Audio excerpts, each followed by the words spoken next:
Thanks very much. So look, we want to initially respond to the weekend's events in relation to the... Just leave it there. Leave me carrying the can, yeah. As you know, the ongoing work of the PAC, of other Oireachtas committees such as Finance and Health, have helped, and indeed the media, have helped ensure the focus correctly is on this massive overspend we have in delivering Children's Hospital. And it's now, thankfully, obvious to everyone that it's not just construction inflation that has us at this point.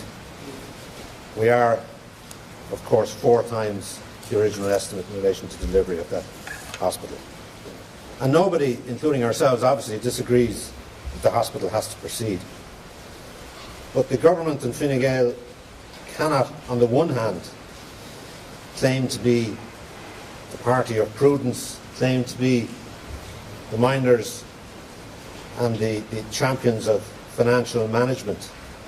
They can't claim that on one hand and on the other hand not be accountable. There's an obvious problem in the way that they have managed capital projects. We can talk about Irish Water, we can talk about National Broadband, and now we're talking about the Children's Hospital. And it's also not credible, to be quite honest, for government party or government ministers, whether they be in health or finance, to say, when one considers that they have a department official on the board and a HSE rep on the board. And again, to hear the Minister for Finance say yesterday that one of those was there in a personal capacity is quite demeaning to me and to those that I represent. That person, whomever it is there having been appointed by a government minister who represents the taxpayer. And they're not there dipping into their personal wallet. They're dipping into the personal wealth of the Irish people and the taxpayers. So where do we go from here? Or what would we like to see happen now? Well, it's plainly obvious, because of the changes we've seen in relation to the terms of references that were relayed to us the other day, that we need to see them published, and we need to see them published as soon as is practically possible. We also need to see continued scrutiny and investigation by the relevant committees insofar as they see fit to provide further answers if they emerge from that quarter. We also await the review by PwC based on the terms of references which the Taoiseach said on Sunday in relation to the reprofiling, as he calls it, the cuts, I would call it, to the capital expenditure in health this year to the tune of 100 million. Because there are many projects contained within that that are very pivotal to the communities and to the areas of expertise that we wanted to see improved, and a lot of those that depend on them. We also want to see the cut, or the reprofile as he calls it, next year and the year after and the year after that. With the Children's Hospital, if it's to continue at the pace at which it is, hopefully will be provided in 2023 at the cost overrun of in the region of 400 or 500 million, as we now know, as is the case presently. So where are the cuts next year and the year after? We many's a roadshow to tell us about the capital development plan and the projects within it in relation to capital expenditure and health. We only want one roadshow to tell us where we're at now. So that's where we stand and where we're at and what we want to see in relation to Children's Hospital, further to developments that have occurred in recent weeks and over the weekend. I'll ask Stephen to elaborate on the situation in relation to the nurses' strike, the developments that have happened as late as last night in relation to the government's proposal, and how we will respond to that. Thank you.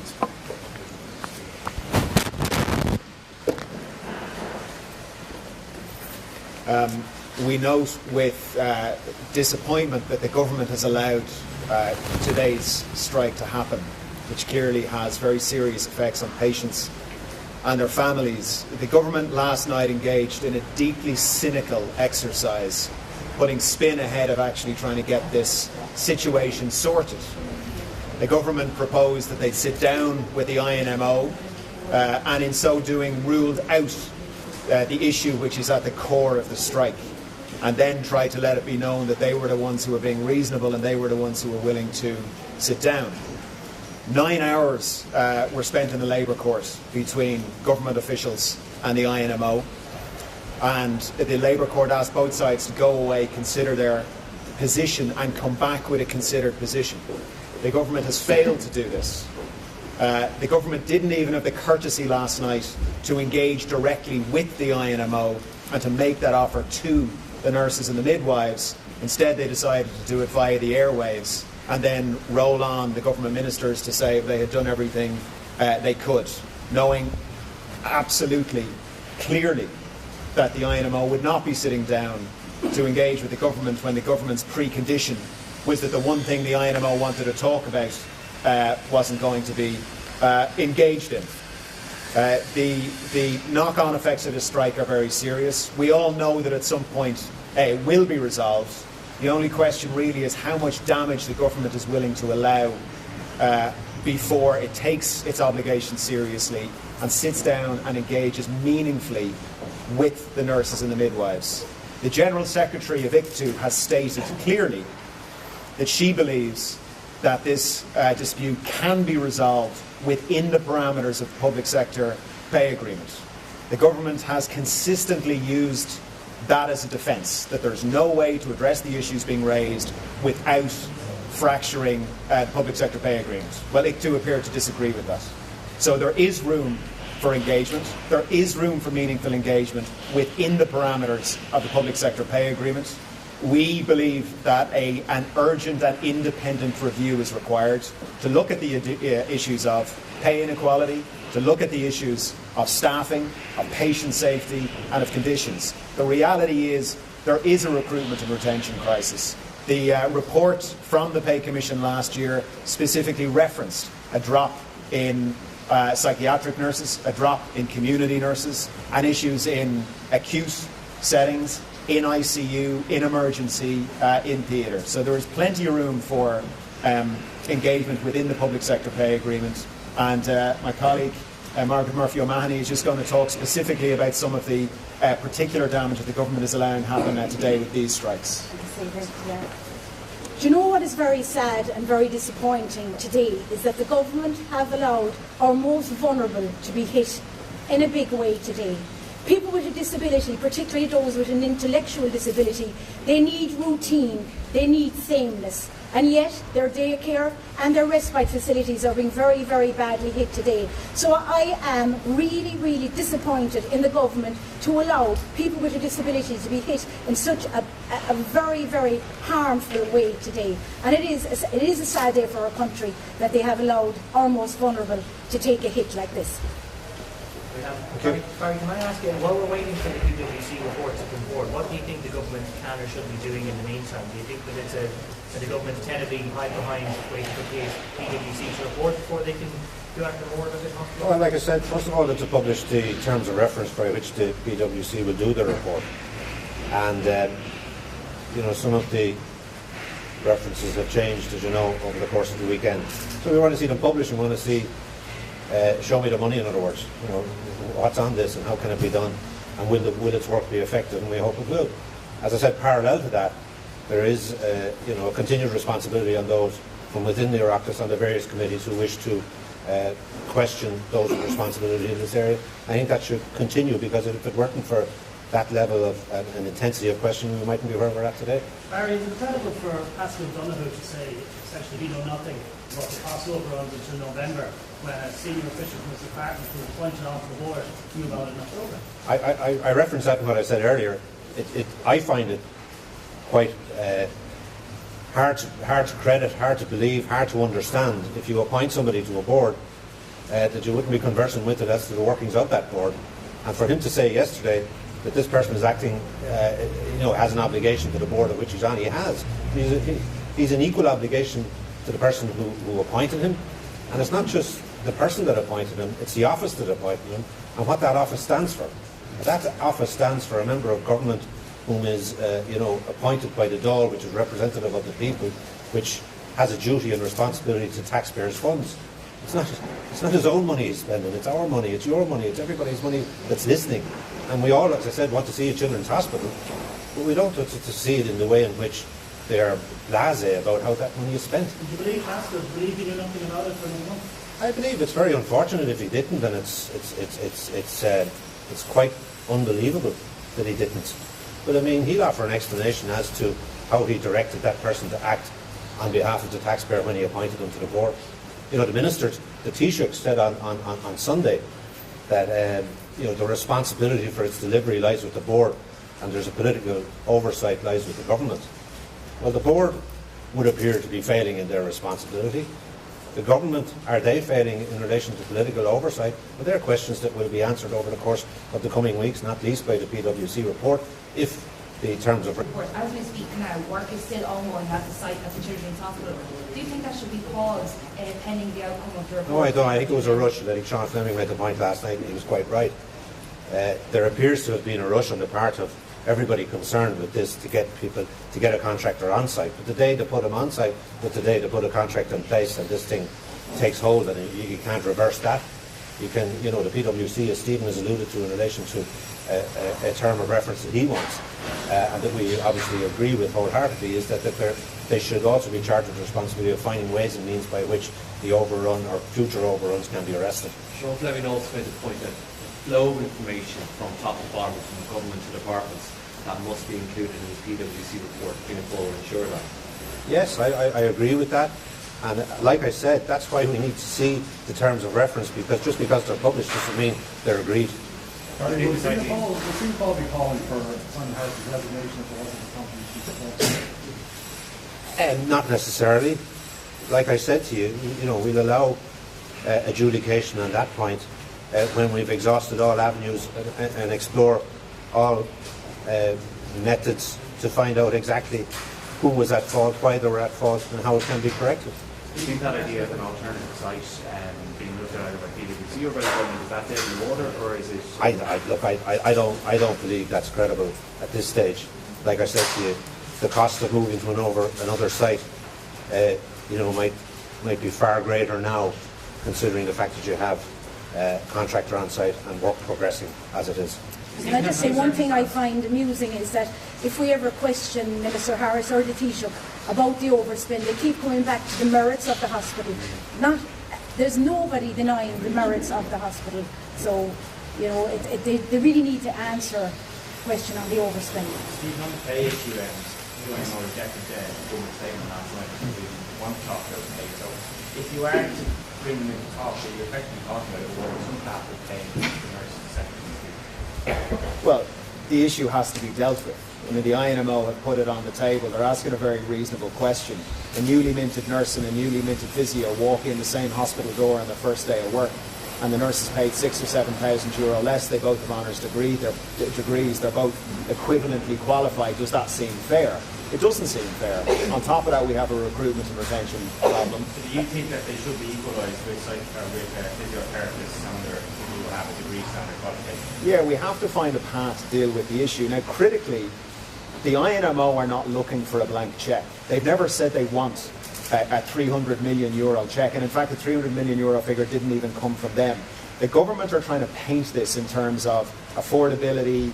We can't be writing blank cheques. It will have knock-on effects across the other unions. The facts don't back that up. The INMO have a lot of issues they want to talk about. Some of them are around pay equality, but some of them are also around reducing some of the costs. For example, reducing agency fees, getting the average length of stay down, which the pilot projects last year have shown you can do with better nursing ratios. That path that you talk about, how many years would you envisage that going over? When would it start and where would the money come from? Would it come from savings through agency?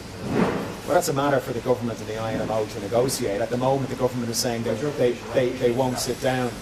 What we think should happen is we think there should be an independent review. We believe that recruitment and retention... Do you think they should... There's already been a review as part of the pay commission, so... Well, there hasn't. You want to qualify that? There hasn't. There hasn't really. There was one report last September. It said on the first page that there is not a recruitment and retention issue, and it then gave an awful lot of facts and figures about a recruitment and retention issue. For example, the report noted that the HSE doesn't even know how many nurses it's meant to hire. So if you don't know how many nurses you're meant to hire, you can't conclude that you don't have a recruitment and retention issue. So what do we want to see? What we want to see is an urgent independent review to look at the facts, look at the figures, get a set of facts and figures that both the nurses and the midwives and the government can agree with, and go from there. Yeah, Taoiseach, Minister for Finance and Minister for Health are quick to tell you that there was an independent commission in the form of the Pay Commission that was charged with the responsibility of looking at recruitment and retention issues. And they'll tell you that quickly that they adhered to the recommendations at the cost of 20 million. But they won't tell you what was contained in the Chairman's forward to the report. And that was that based on the lack of the required analytics and statistics, that the informed recommendations weren't as informed as they could or should be. They don't tell you that. And that gave reason for unions not to accept that in its entirety, or the bona fides of it, or the credibility of it, which was brought into question when you had the chair of it himself stating that there was a problem. When you think the review that follows back to the report? But sure, I mean, that's a question for, we also hear a lot of talk about the integrity of the stability agreement. We don't think the integrity of the stability agreement is questioned by using the parameters within it to negotiate a settlement at this time. And as Stephen has alluded to, the General Secretary of ICTU has said that on behalf of many thousands of public servants. So there is, I had said previously that Section 3 or Clause 3 of that agreement, and our interpretation of it, would allow for a negotiation in relation to this issue. The government disagreed with that, but no independent assessment has been carried out on that to make a recommendation that agrees with our sentiment. But it's merely the government's contention that they've ruled on it, end of story, and we don't accept that. Right, so I ask another topic. There's been a lot of speculation as to whether anything to run for the European Parliament. Have you got any thought or what's your position on that? Well, first of all, there's no nomination process in train. It's further complicated by virtue of the fact that Article 50 may be invoked and you don't know what you have in relation to numbers.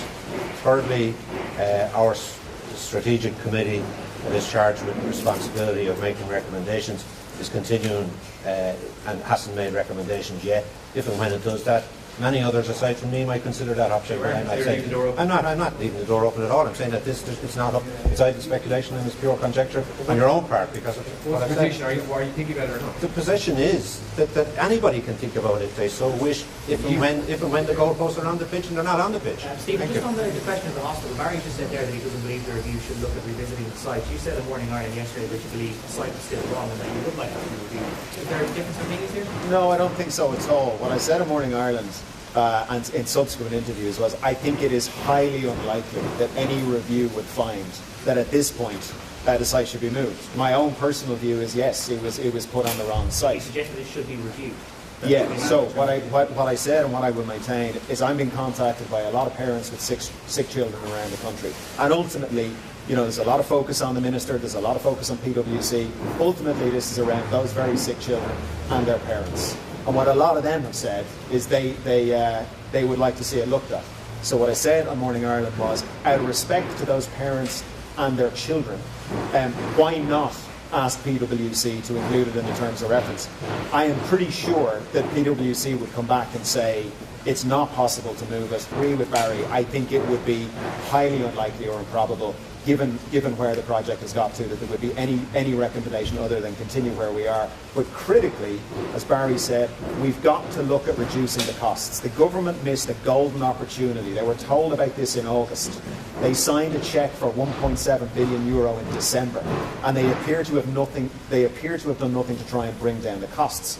Anyone who's ever watched the Dermot Bannon show, or has had a builder in their house, knows that at some point in a project, the developer will put on their sad face and they'll say to you, we're awfully sorry, but the costs have gone up. And if anyone were to say, listen, do you remember we said it was 350,000, Dermot? Would you mind telling your clients now that it's gone up to $1 million?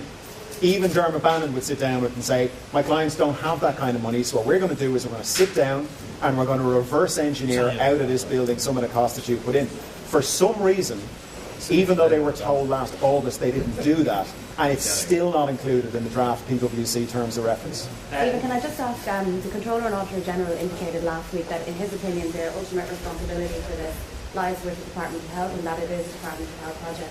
Given that, and given your position as health focused in Fáil, do you have confidence in Simon Harris I suppose, in light of all this, and will you be calling for him to resign? I'd say you'd be hard-pressed to find anyone in Ireland who has confidence in this government when it comes to healthcare, be it on the nurses' strike, the midwife strike, the psychiatric nurses' strike, cervical check, what's coming up in cervical check now, the longest waiting lists anywhere in Europe, a massive shortage of doctors, 161 consultants who aren't actually on the specialist register, the National Children's Hospital, the list goes on and on. But you're still willing to prop up a government that oversees that? Well, first of all, we're not propping them up. We don't support them. We don't want them in government. We don't think they're doing a good job. You could do something Gone like if it wasn't for Brexit. The reality is, the reality is on the Children's Hospital, we've got to bring the costs back down again. Every million we can bring those costs. Yeah, no, I am asking you. Every million we can bring the cost back down. There's another hospital bed that can be built somewhere else. We've a very small window of opportunity to get these costs back down. As you know, were we to table a motion of no confidence in Simon Harris, that would trigger a general election. The one thing that would guarantee is Ireland has no government for the next 3 or 4 months. BAM would continue to build, and any opportunity to bring these costs back down would be immediately lost. Our focus at the moment is not on playing party politics, it's on getting the hospital built for a decent price, getting these costs back down again so that we can deploy that money around the country to other capital projects. It's already been agreed, in fact, that at a cabinet meeting that those extra costs will be paid for. So that's a given. Well, we don't know. Well, we don't accept that. I don't accept that. Fianna Fáil doesn't accept that. Any savings you can make will potentially minimal in comparison to the cost rise. Well, but you're still willing to support the government. we don't accept that. We don't accept the cost. Find out the reasons why in the coming weeks. Yeah. Thanks very much. Thank you. Thank you. Against Dermot, What's your with open plan windows? It's all right. Floor to ceiling windows.